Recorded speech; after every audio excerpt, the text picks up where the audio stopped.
Trapper, what is your beef? Let's do this. It's once a week. It's Wednesdays, generally in hour number 2. And as I mentioned, you can beef about anything you want. I do not care. It doesn't matter. Just bring it.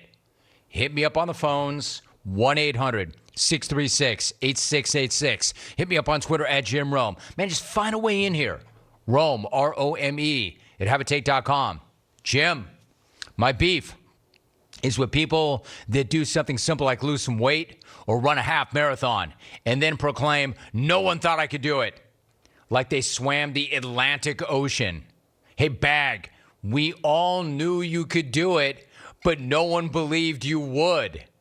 Congratulations on exceeding everyone's low expectations of you. Signed, Nate and GR. Hell yeah, Nate. Congratulations. Off and running. Great start. Really good start. That's a good tone setter. I got a good feeling about this. Hi, Jim.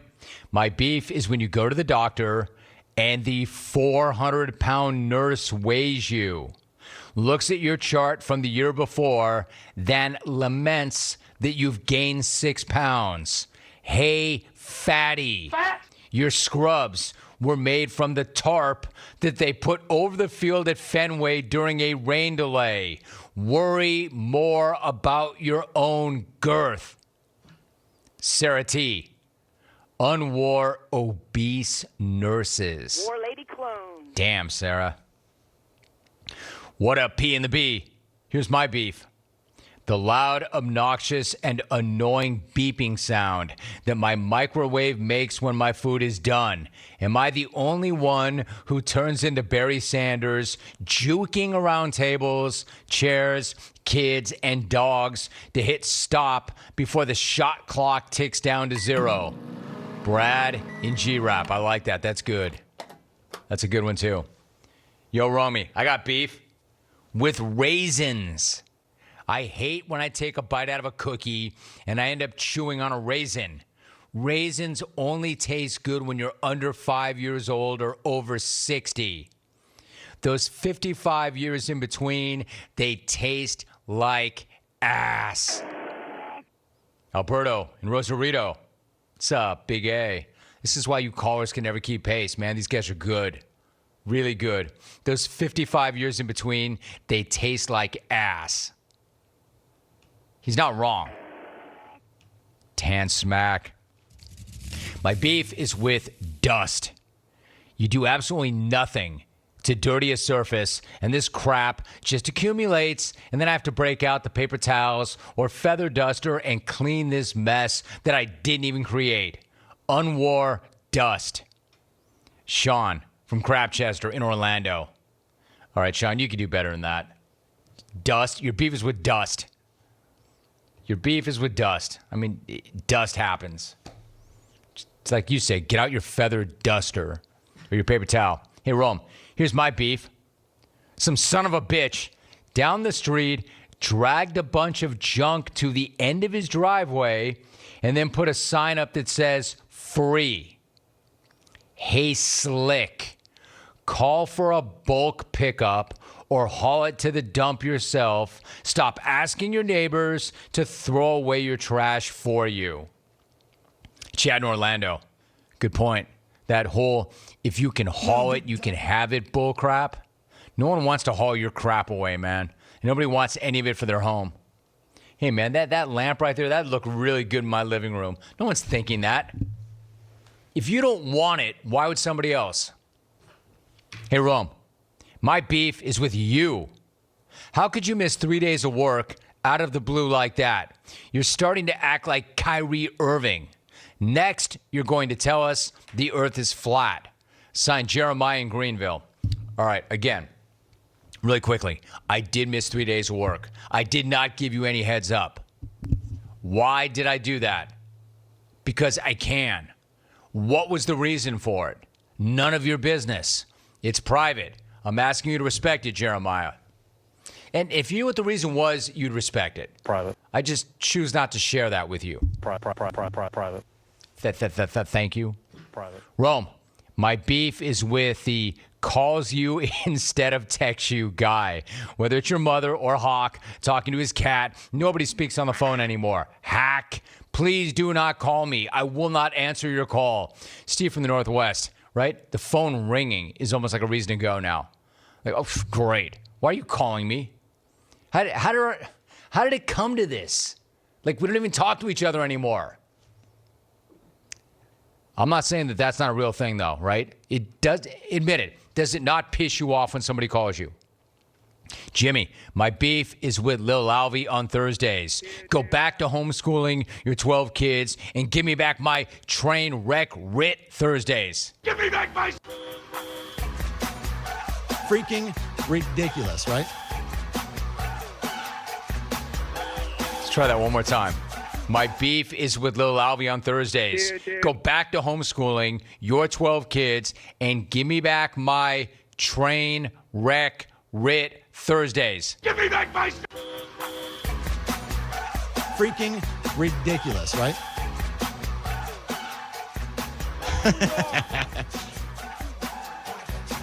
Bring it on. Simon in Crush City wants writ back. Well done by all of you. Dear Jim, my beef is with this is good. Childless dog moms celebrating Mother's Day over the weekend. How dare you? Your housebroken golden doodle that sleeps 18 hours a day is not a child. Get your insufferable ass off Instagram and stop pretending you're an actual mom. Get your ass to Moss. Signed, Pat in Scranton. Hawk, what are you standing up and applauding for, man? You hate dog moms. Yeah, but you're a cat dude with a cat tat. Dude, go ahead. Throw those things on real quick. You've got hate coursing through your veins. And what is it about? Dog culture. I hate dog culture. Dog owners, most obnoxious people in the world. You knock on their door, their dog runs you over, bites you. They always say the same thing. Oh, he likes you. They smell like crap. They ruin every single meal, whether you're at a dog owner's house or at a restaurant. These people think their dogs are human beings. This guy, Pat in Scranton, is exactly right. You go on Instagram last Sunday, it's just dog moms left and right, thinking that they're real moms. When's the last time? Yeah, but dude, you're all about the cat life. You're all about cat culture. But I'm not.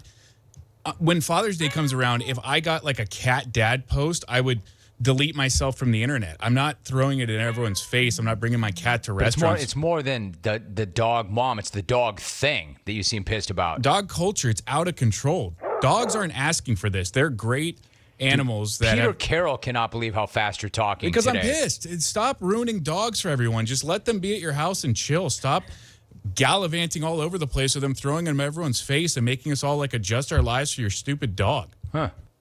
How about them adjusting their lives for your stupid cat? My cat sits at home and doesn't do anything and hides under the bed most of the day. I don't even know where the cat is right now. All right, there you go. There's his beef. Thanks.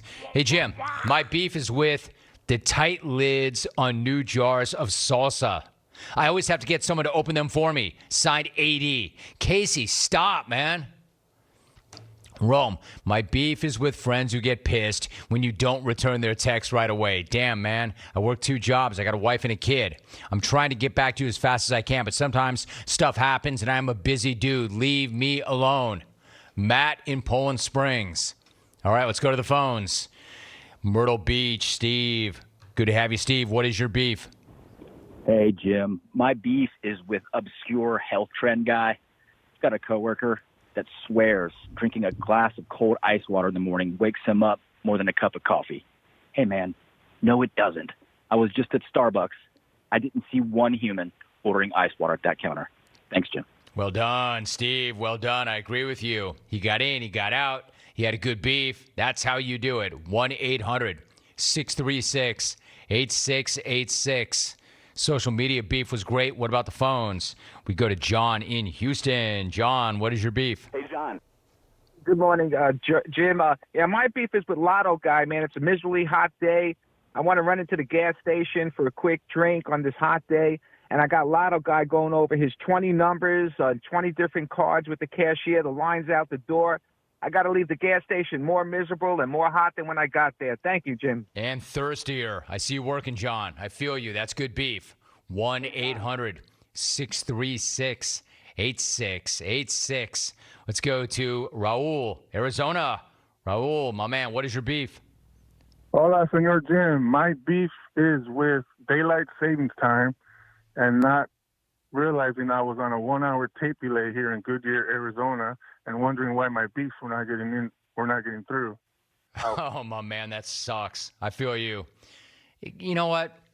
I appreciate, thanks, Raul. I appreciate everybody and every PD that carries this show. I really do. Don't DB it. The show it's a really good show, and it has been for a really long time.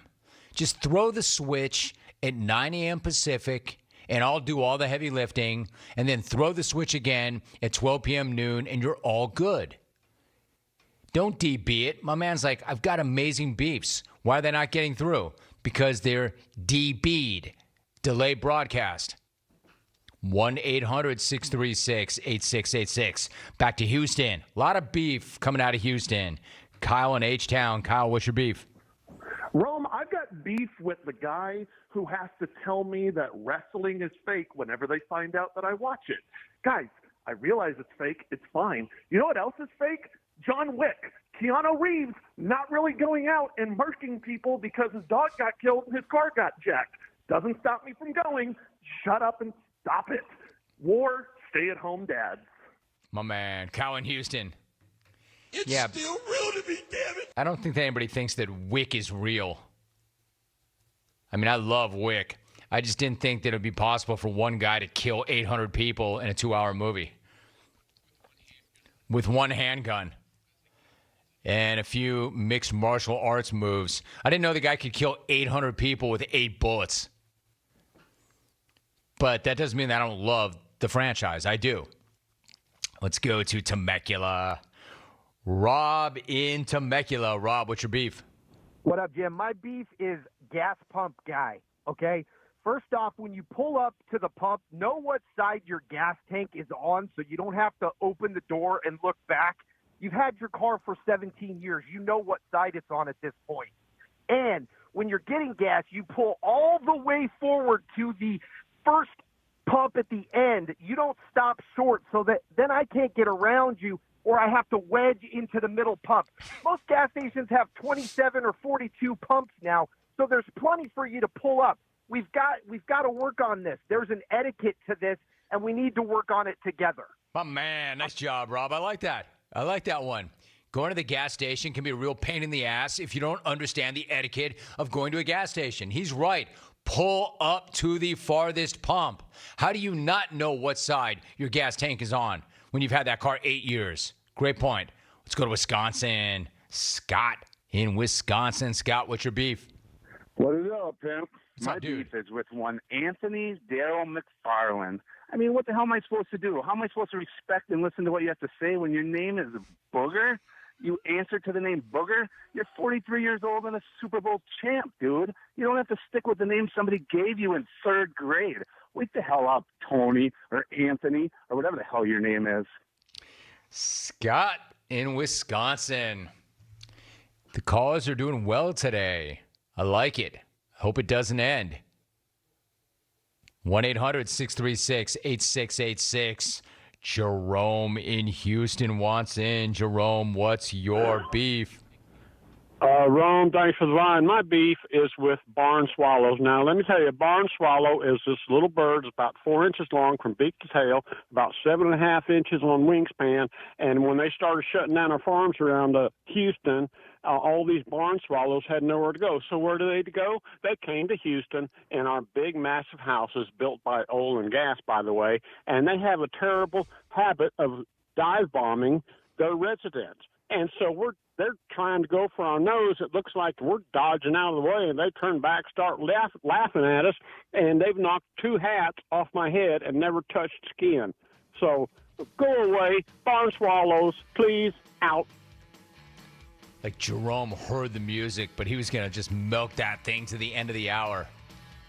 I got to tell you something. That was some of the most fun I've ever had during that segment. That went fast. And here comes the vitriol. And wouldn't you know, it is directed at one Adam Hawk. Artie tweets, and it's very short, quote, F Adam Hawk. Except he went four-letter bomb. All right, speaking of killing the game, or people who want to kill other people, man, Hawk somehow has a lot of you clones more angry with him than ever before. At JuneDog22 tweets, my beef is now with Hawk. Damn dog hater.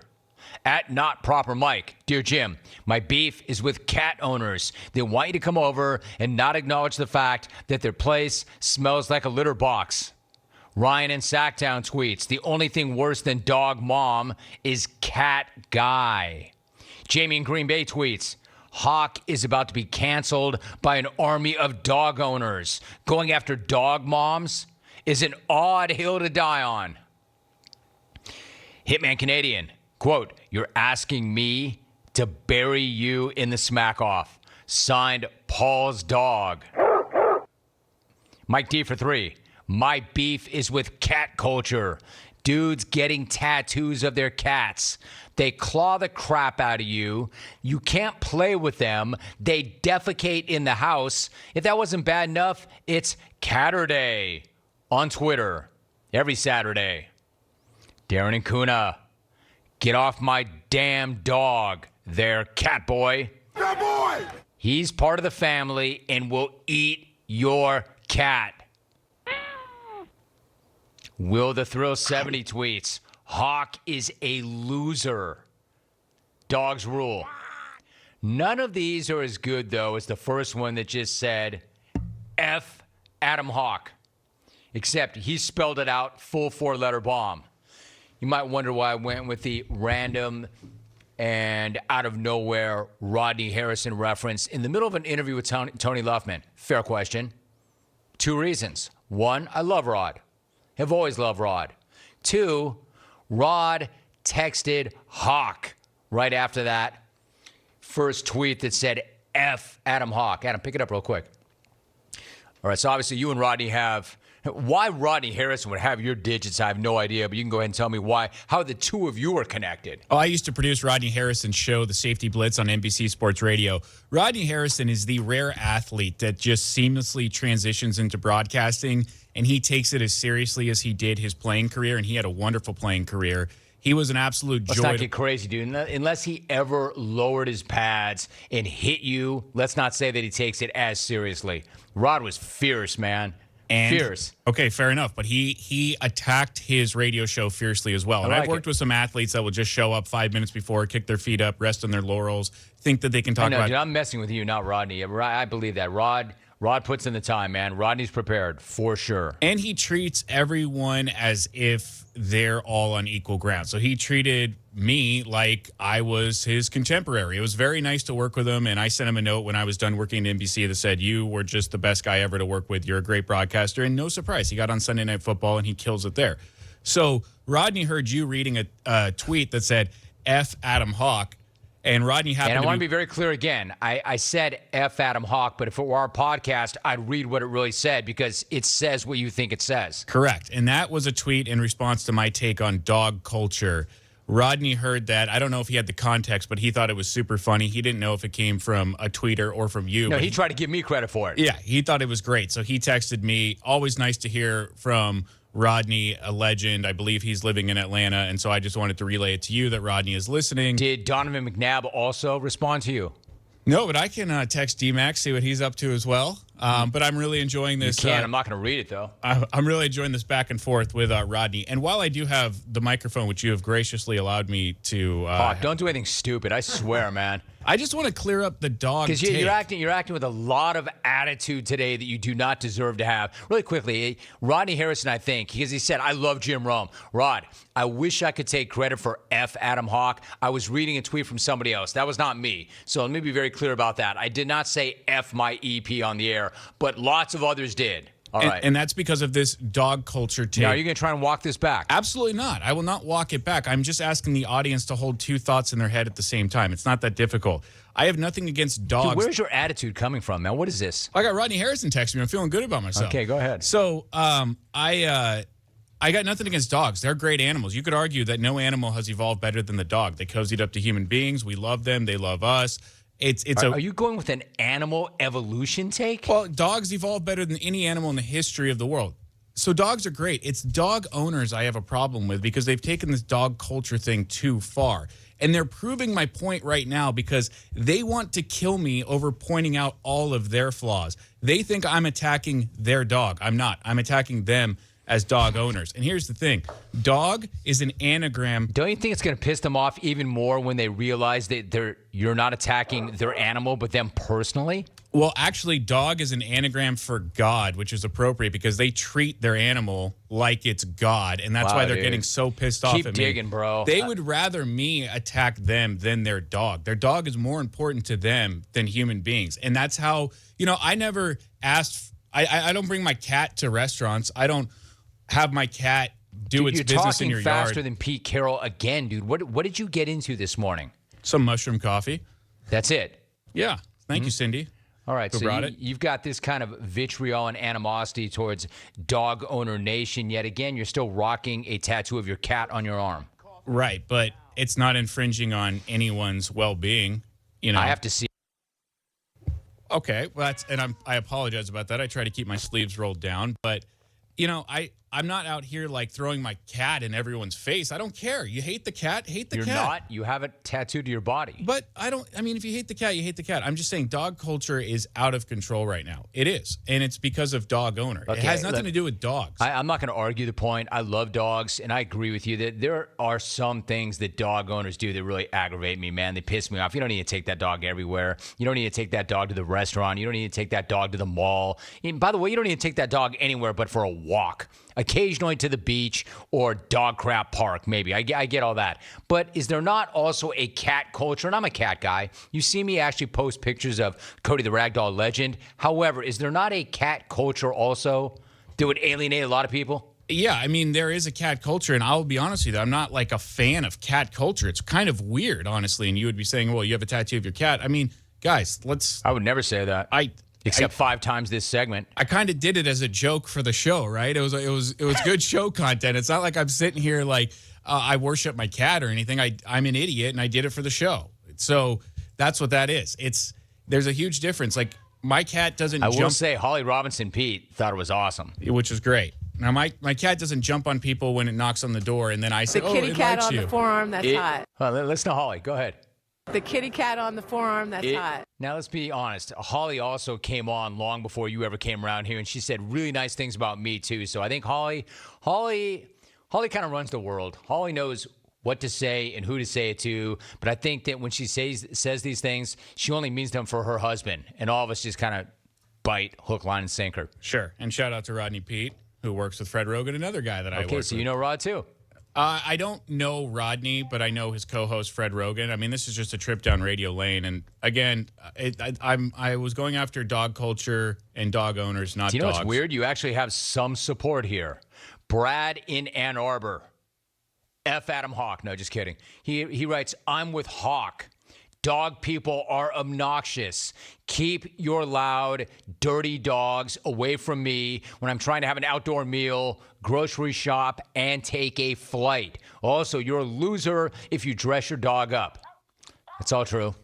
It is. And again, I don't think the dog is asking for any of this. The dog never said, why does the dog have a wardrobe? I love dogs, man. I'm a dog guy, but come on, a dog has a wardrobe. It never asked for any of it. Does it have a vanity? Does the dog have its own walk-in closet? Thank you. And then also this whole concept, it goes back to the Instagram thing on Sunday when dog moms were being celebrated on Instagram. Like a teacher has never called home and said, we need to have a talk about the dog's grades. Please come into school. Like you didn't conceive the dog, carry the dog for 9 months, give birth to the dog, breastfeed the dog. It's not a kid. So there's no such thing as dog moms. Okay. You feel better, Adam? Yes. I don't, but I'm glad you do. There you go. Hawk, man. I have never heard him so riled up, so fired up for any topic. And why? He was feeling himself. Why? Because he got a text from Rodney Harrison. You've never even heard of Rodney Harrison, dude. Do you even know what sport he played? Wells in the 360 tweets, hating dogs needs to be added to the reason to go list. Hey, Wells, I know you're fat, but he didn't say he hated dogs. You know what I hate? I'll tell you what I hate. as long as we're talking hate. First of all, we shouldn't be talking hate at all, right? The world would be so much better if we eliminated all forms of hate. But here is something I hate. When you do not listen to what we say, or you only hear what you want to hear. You know what I hate? Having to defend Hawk. But that's not what he said. He didn't say that he hates dogs. He said he hates dog moms and dog ownership culture, not the animal. Yellow Robot tweets, I hate to admit it, but I'm with Hawk on this. You can call yourself a dog mom, but a dog is not a child. And don't you dare compare my child with your hyperventilating French bulldog. Abigail in San Diego, it's true, man. Anybody who has kids understands how asinine that argument is. I'm sorry that you can't have kids, and it is hard to conceive. I'm not in any way making light of that. But don't you dare call yourself a dog mom or a dog dad. It's not one and the same, all right? I've had both. I have kids, and I've had dogs. And I have horses. I'm not a horse dad. And I love my horses, man. You know this. Like Gajetta, our little homebred, who's won a couple of allowance races. Notice I'm not running around here saying that I'm her dad. I'm not. Rome, Hawk is absolutely right. He didn't say a bad thing about dogs. He just called out obnoxious dog owners for the way they disrespect everybody and everything in favor of treating their dog like some kind of VIP. These people force everyone to deal with the bad habits their dogs have picked up as a result of their owners refusing to train their dog properly. Anyone calling Hawk out for this is clearly one of these people. The truth hurts, which is obvious by their butthurt responses to Hawk calling them out. War people who own dogs instead of having a dog own them. I see what you did there. You see, Pete Madison, war people who own dogs instead of having a dog own them. Does not go back to the question, who is walking whom? Right? I don't think that dog walks around the house going, hey, Peter, want to go for a WAOK? It's time for Peter to go for a W. I don't think Rover is saying, time for Pete to go for a WAOK. Yeah, I don't think McGruff is saying, hey, Paul, let's go get a WAOK. When we come back. Hawk, you're clear, man. I got an interview coming up. Michael Malone.